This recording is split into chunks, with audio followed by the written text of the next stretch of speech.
Merci d'être avec nous. Bon réveil, très heureux de vous retrouver une nouvelle fois en direct sur BFM TV avec cette question. Aurélie, la pénurie d'essence menace-t-elle la région parisienne? Eh bien, la réponse est non. En tous les cas, pour l'instant, en dépit des files d'attente que l'on peut voir ici ou là. On va vous expliquer pourquoi dans quelques instants. Et puis cette autre question, peut-il y avoir une affaire de Sarnez comme 18 autres députés européens? La ministre des Affaires étrangères, Marielle de Sarnez, est visée par une enquête. Elle est soupçonnée d'avoir employé comme assistante parlementaire une femme qui travaillait également pour le Modem.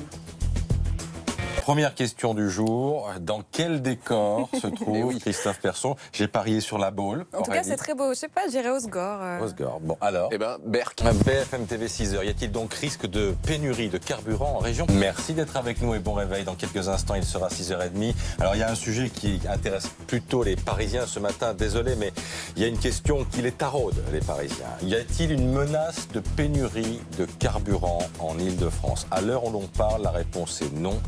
Les mots sont prononcés par la préfecture de police de Paris et la préfecture de police de Paris est formelle en dépit de cette grève qui dure depuis plusieurs jours maintenant, grève des conducteurs de matières dangereuses. Ce sera dans 10 jours la loi de la moralisation de la vie publique en Conseil des ministres. On apprend, c'est dans le Parisien, que Marielle de Sarnez est visée dans une enquête pour abus de confiance et on constate le silence de François Bayrou sur le cas de Richard Perrin.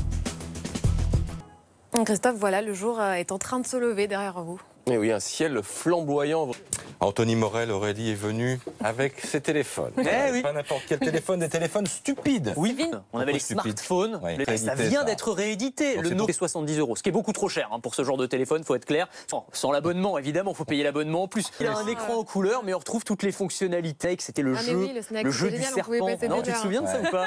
Mais j'assume, c'est pas grave. Non, mais quand même, on se rend compte que ces téléphones, normalement ça passe, ça ne casse pas. Tiens, vas-y, attrape, hop.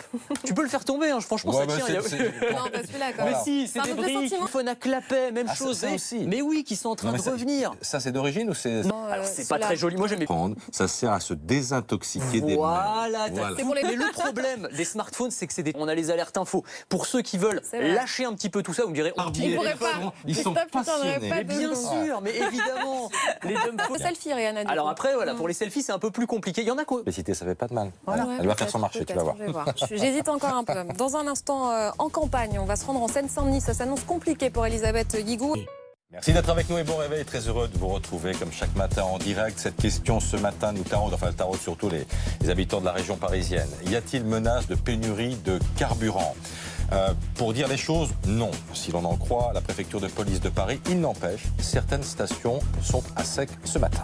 Peut-il y avoir une affaire de Sarnez comme 18 autres eurodéputés? Elle est visée dans une enquête pour abus de confiance. La ministre des Affaires européennes se défend de toute irrégularité. Christophe Persson, j'ai l'impression qu'on va respirer un peu. Et les températures baissent sensiblement. Portez-nous-en, ça donne envie. Moi, j'ai une passion pour le clafoutis. Elle a un très très beau métier, acheter chevalier. Accompagné comme chaque matin par Olivier Saint-Paul. Alors, aucun rapport avec les cerises. On va parler du jeûne ce matin dans C'est votre vie. On aurait pu parler du jeûne du Ramadan qui a commencé ce week-end, mais c'est la pratique plus globale du jeûne qui nous intéresse ce matin. Bonjour Alain Ducardonnet. Bonjour. Des stages d'1 à 2 semaines sont souvent organisés, le plus souvent à la campagne. Alors, on va vous poser toutes ces questions dans quelques instants après le reportage d'Antoine Sarail et de Magali Chalet. Un intérêt dangereux, dit ce nutritionniste. Quel est votre avis? Alors, je pense que le jeûne, on peut le faire, mais sûrement pas n'importe où, étant de déséquilibrer les choses. Mais là, on a vu des personnes qui faisaient de la randonnée. On sait tous, quand on fait de la rando, il y a un moment où on prend des forces. Comment on fait? Alors justement, ça c'est organisé. Plutôt euphorique. Oui, c'est normal. Parce que comme il n'y a pas, il va créer de l'acétone, des corps cétoniques qui vont stimuler le cerveau, et là vous êtes en... La grande mode, c'est la détox. Voilà, c'est utile la détox. Éliminer les choses un peu nocives qu'on prend, alors on dit les pesticides. Mais c'est pas une méthode Maigreur Express. Merci beaucoup Alain d'être venu nous voir ce matin. Deux des titres de l'actualité de ce mardi matin, il n'y a pas.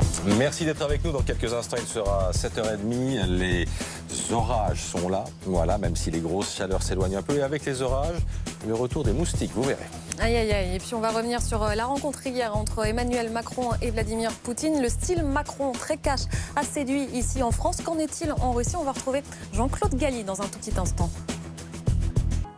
Christophe, il fait moins chaud qu'hier. Il fait beaucoup moins chaud. Et C'est l'heure de la pépite avec Julien Mielcarreg. Bonjour Julien, on est une semaine après l'attentat de Manchester et vous avez remarqué une tente des victimes. Merci beaucoup Julien Mielcareg. Dans un instant en campagne, on va se rendre en Seine-Saint-Denis. Ça s'annonce compliqué pour Elisabeth Guigou. Elle brigue un 4e mandat et face à elle, il y a 2 candidats de gauche plus Nathalie Arthaud. Alors justement, à propos des législatives, Christophe Barbier, merci d'être avec nous dans quelques instants, 8h. Désolé, c'est une information qui concerne exclusivement la région parisienne. Cette question autour de la menace de pénurie de carburant parce que un certain nombre de stations-service sont fermées ce matin en raison de la grève des conducteurs de matières dangereuses. La préfecture de police de Paris dit qu'il ne faut pas s'affoler, qu'il n'y a aucun risque de pénurie à l'heure où l'on parle. Ça vous concerne et vous êtes de plus nombreux à le faire, à l'utiliser, le paiement sans contact, doublement des utilisations l'an dernier. Et puis on va voir que le plafond va augmenter.